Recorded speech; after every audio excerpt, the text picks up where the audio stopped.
Hello friends, अनूठी में आपका स्वागत है। अर्जुन और धर्म युद्ध की जो मेरे भाग चल रहे हैं उसमें मैंने 55 कड़ी तक आपके साथ शेयर किया था। उसी में आगे बढ़ते हुए मैं 56 से 60 भाग तक शेयर करूंगी। मैं आशा करती हूँ आपको अच्छा लगेगा। अर्जुन और धर्म युद्ध की 56वीं कड़ी से स्टार्ट है। श्री भगवान कहते हैं कि जो व्यक्ति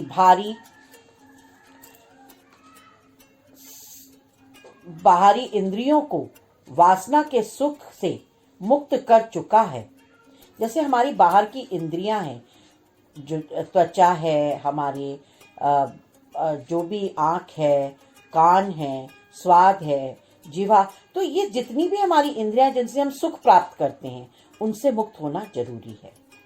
और तृष्णा की भूख से जो मुक्त हो जाता है, आत्मा के केंद्र में वो स्थित हो जाता है। ऐसा जीव शरीर के अतृप्त रहने वाली और पुनः पुनः उठने वाली भूख और तृष्णाओं से मुक्त हो जाता है और उसे उत्पन्न होने वाले कष्ट और दुख से भी मुक्त हो जाता है। यानी इंद्रियों से अगर हमें सुख है तो हमें दुख भी मिलता है, तो उन्हीं दुखों से वो मुक्त हो जाता है और परम तत्व में एकाकार होकर स्थिर प्रज्ञा होकर सदैव समान रूप से आनंदित रहता है और हर प्रकार के कष्ट से भी मुक्त रहता है।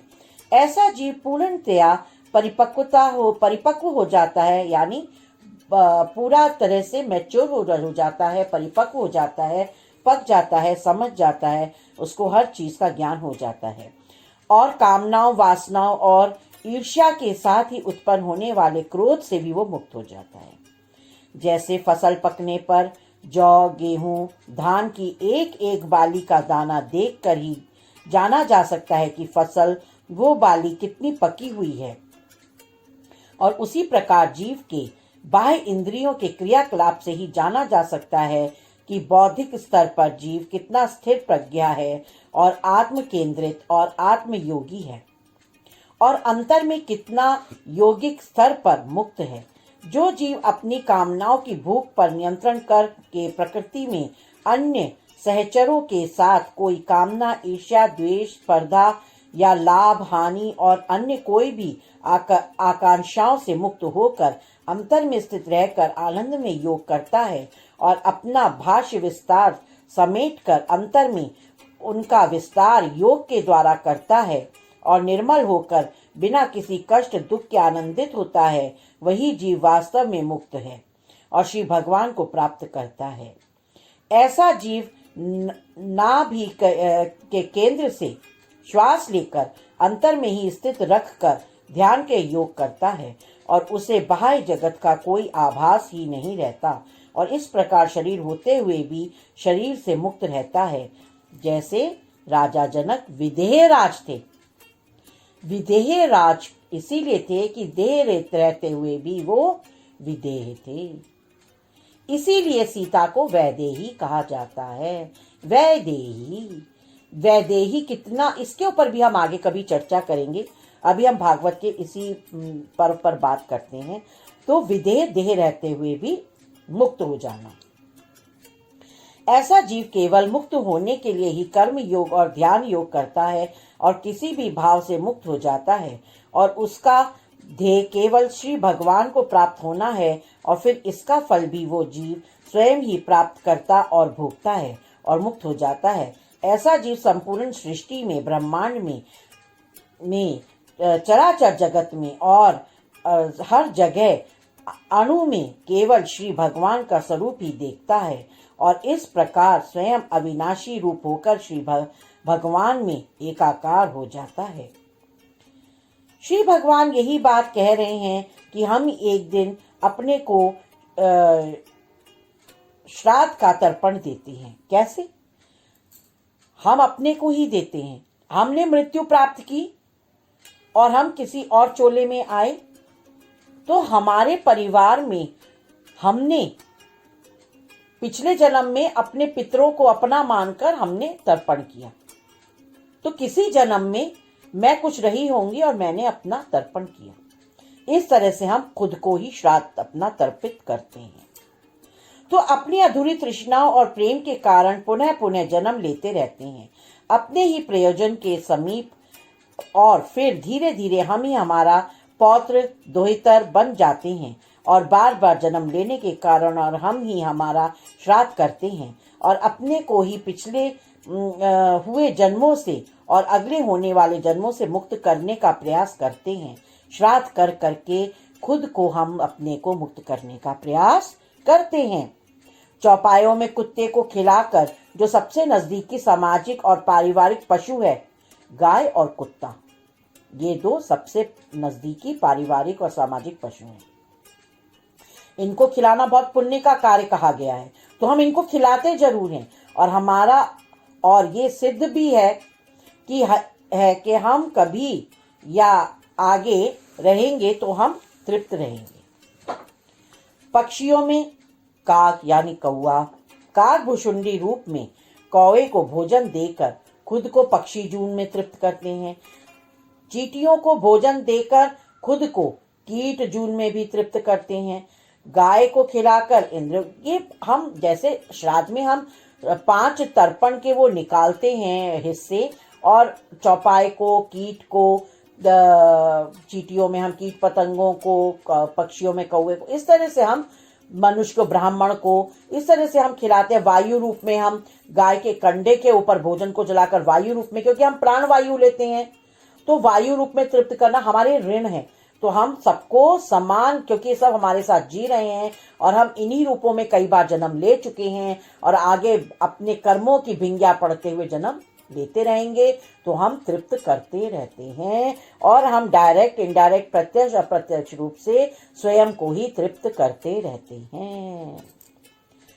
ठीक है, तो गाय के गोबर के कंडे पर भोजन को अग्नि से जलाकर धुएं के रूप में हम स्वयं को वायु रूप में ली हुई जून से यानी अतृप्त आत्मा रूप को तृप्त करते हैं और 5 तत्वों से बने शरीर को 5 तत्वों के भोजन से ही तृप्त करने का प्रयास करते रहते हैं। और श्राद्ध है, क्या है? श्रद्धा है अपने ही अतृप्त जन्मों के जन्म के प्रति, क्योंकि हम ही खुद हमारे पूर्वज होते जाते हैं जन्म लेने की प्रक्रिया में, क्योंकि अतृप्ति और कर्मों की गति स्प्रिंग, जैसे एक स्प्रिंग होता है, उछलता है, उसी तरह हम गोल गोल उसी मार्ग में घूमते रहते हैं और ऊपर नीचे हम छलांग लगाते रहते हैं। जन्म जन्मांतर हमारा जन्म कर्म की गांठ में चलता रहता है और हम अतृप्त होकर खुद को ही अपने पितर बनते जाते हैं और जन्म लेते जाते हैं और हम यहीं गोल गोल ऊपर से नीचे और नीचे से ऊपर घूमते रह जाते हैं। श्री भगवान हमें इसी स्प्रिंग को एक तेज झटका देकर उछल कर देने की बात करते हैं कि उछाल तेज हो, आपके कर्मों की गति कम हो, आपका तृप्ति हो जाए और आपका आत्मिक बल इतना बढ़ जाए और भजन भक्ति से आप इतना श्रेष्ठ हो जाए कि एक उछाल आए और आप इस मंडल से पार हो जाएं और मुक्त हो जाएं। भगवान यही संदेश देना चाहते हैं। भगवान यही बात कह रहे हैं, जिससे हम इस स्प्रिंग के ऊंचे उछाल से इतनी ऊंचाई तक जा सकें कि श्री भगवान से मिलकर अविनाशी तत्व हो जाएं और जन्म मरण से छूटकर खुद को अपने ही पितरों से मुक्त कर लें। और ये तभी संभव है जब ध्यान की उस अवस्था को हम पा लें जहां कोई भाव शेष रह ही नहीं जाता।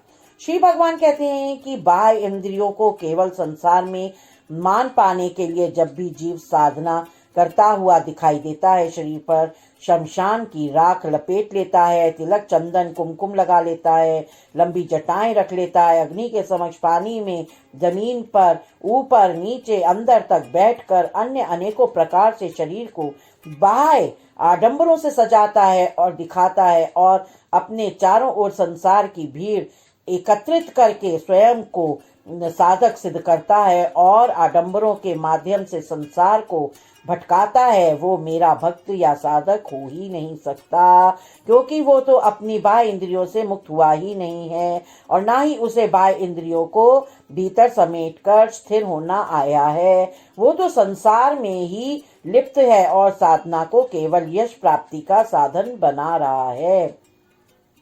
देखिए, इसी बात को इसीलिए भगवान यहाँ गुरु रूप होकर के समझा रहे हैं। अर्जुन को भगवान गुरु रूप होकर के कहते हैं ना, वंदे कृष्णम जगत गुरुम। तो कृष्ण को जगत गुरु इसीलिए कहा है कि उन्होंने गुरु बन करके आपको, हम सबको ये भागवत का उपदेश दिया है, भगवत गीता का उपदेश दिया है। और इसी कड़ी में संत मत में आगे चलकर छाप तिलक सब छीनी रे, मुंह से नैना लगाए के, खुसरो ने इसको बल दिया है। संत मत में इन सब आडंबरों का विरोध किया गया है। श्री भगवान ने विष्णु सहस्त्रनाम में कहा है कि जो भी भक्त मुझे जिस भी कामना को धारण करता हुआ ध्यान करता है या मुझे ध्याता है, मैं उसको वही दे देता हूँ। मैं तो तटस्थ हूँ एक जगह, मैं कहीं नहीं घूमता। धर्मी को मैं धर्म देता हूँ, कर्मी को कर्म देता हूँ, अर्थ प्रेमी को अर्थ देता हूँ, कामी को कामना देता हूँ, प्रेमी को काम दे देता हूँ, धन प्रेमी को धन दे देता हूँ, राजा को प्रजा दे देता हूँ, मोक्ष की कामना करने वाले को मोक्ष दे देता हूँ। यहाँ साधना में बात जीव की कामना की ही है, और श्राद्ध में भी श्रद्धा है, कामना से मुक्ति ही है।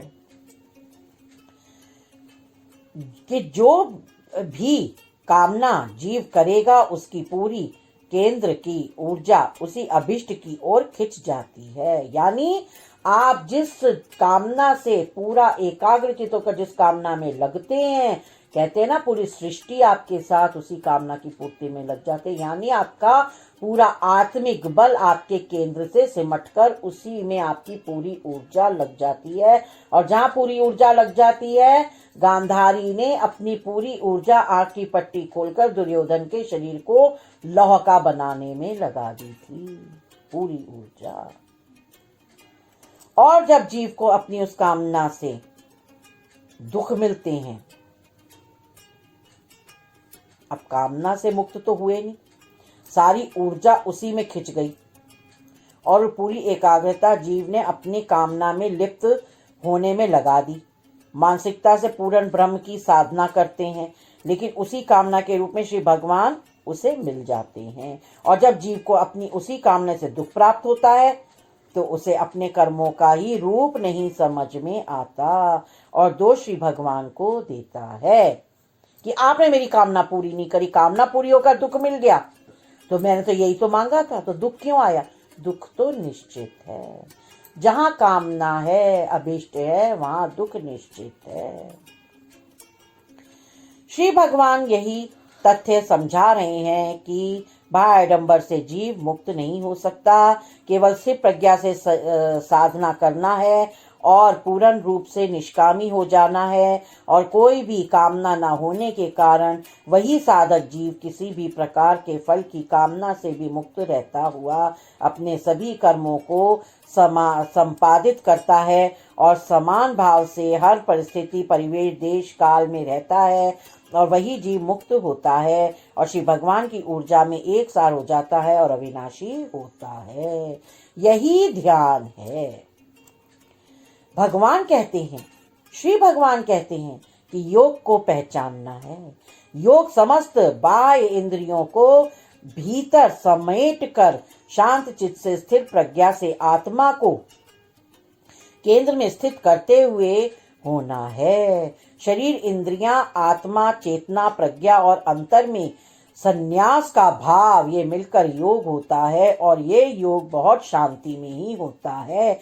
यानी मन में ये भी अभिष्ट ना रहे कि मुझे मुक्त होना है, ये इच्छा भी अगर है तो वो स्वार्थ पड़ता है, वो अभिष्ट में आ जाता है। हर कामना से, हर सोच से, हर विचार से मुक्त होना है, स्थिर प्रज्ञा होना है, अपनी बुद्धि को, अपने तर्क को, अपनी सोच को, समझ को स्थिर करना है।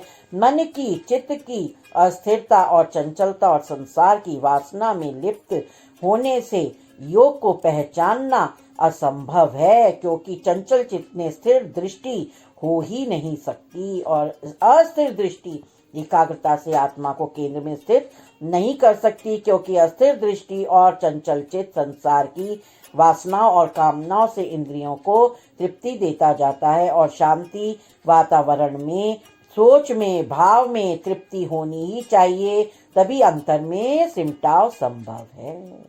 शांत अंदर से स्थिर होना जरूरी है। विचारों की तरंगों को नियंत्रित करना जरूरी है, उनको बिल्कुल शांत कर देना जरूरी है, ठहराव जरूरी है। देखिए, ये इसको हम ऐसे समझ सकते हैं कि जैसे हमारे एक ड्रम में पानी भरा है, उसको हम लगातार उसमें गंदगी भी मिलाते रहेंगे तो वो गंदगी सर्कुलेट होती रहेगी, मिलती रहेगी पूरे में। लेकिन जैसे हम उसको स्थिर कर देंगे और ऊपर से हम ध्यान भजन योग की फिटकरी चला देंगे और हिलाएंगे नहीं, उसको स्थिर रखेंगे, धीरे धीरे कुछ समय बाद सारी गंदगी नीचे तली में बैठ जाएगी और हम धीरे से उसको तिरछा करके पूरे पानी को निथार देंगे और साफ पानी अलग हो जाएगा, नीचे की तली में जमा हुआ गंदा पानी अलग रह जाएगा। ये बात इसी तरह हम समझ सकते हैं।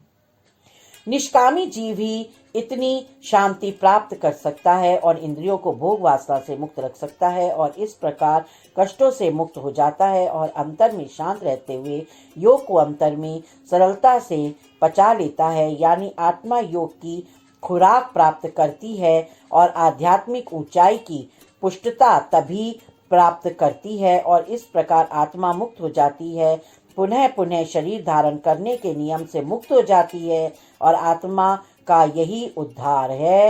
ये केवल स्थिर प्रज्ञा से, शांत चित्त से, ध्यान के द्वारा ही होता है। श्री भगवान आत्मा को बहुत बलशाली बताते हुए कहते हैं कि जीव के अंतर में उसकी आत्मा ही सर्व और सर्व प्रमुख है। सर्वे सर्वा आत्मा है, आत्मा में बहुत बल है। क्यों? क्योंकि आत्मा उस परमात्मा की निज अंश है, आनंद उसका गुण है, निष्काम रहना उसका गुण है। इसलिए कोई भी इच्छा, कोई भी अभीष्ट, कोई भी दुख, कोई भी दर्द आत्मा तक न आने दें, कोई भी पीड़ा आत्मा तक न आने दें। वो जन्म जन्मांतर शरीर धारण करती रहेगी और मुक्त नहीं होगी। जब जीव संसार में अपनी बाह्य इंद्रियों को केवल शारीरिक सुख के लिए प्रयुक्त करता है और संसार की तृष्णाओं से ही लिप्त रहता हुआ अपनी आत्मा को भी पुष्ट नहीं करता, उस जीव की आत्मा मृत प्राय होती है। क्योंकि आत्मिक बल ऐसे जीव का केवल संसार की प्राप्ति तक ही सीमित रह जाता है और संसार के सुखों से ही दुखी और फिर सुखी और फिर दुखी और फिर सुखी होता रहता है।